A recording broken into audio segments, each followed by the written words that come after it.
Kągi, pradėti derėtų nuo pradžių. Kai sutikai Jėzų? Ne, norint suprasti Jėzų, derėtų pradėti nuo pačios pradžios, kaip moko šventasis raštas.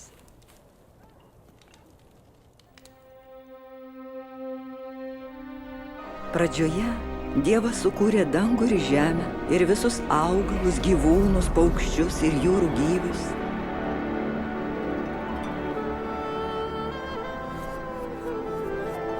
O iš žemės dulkių Dievas nulipdė pirmąjį žmogų ir įkvėpė jam iš nervės gyvybės alsavimą. Pirmasis žmogus buvo vardu Adomas. Dievas tarė, negera žmogui būti vienam, padarysiu jam tinkamą padėjėją. Dievas išėmė vieną Adomo šonkaulį ir iš jo sutvėrė moterį vardu Ieva.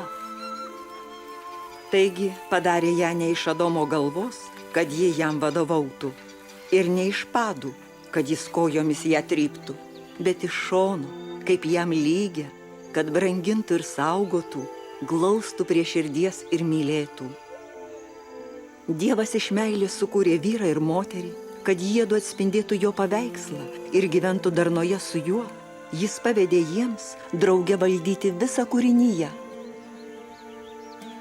Adomas su Ieva gyveno Dievo artume, gražiame Edeno sode, kurį viešpats jiems sukūrė.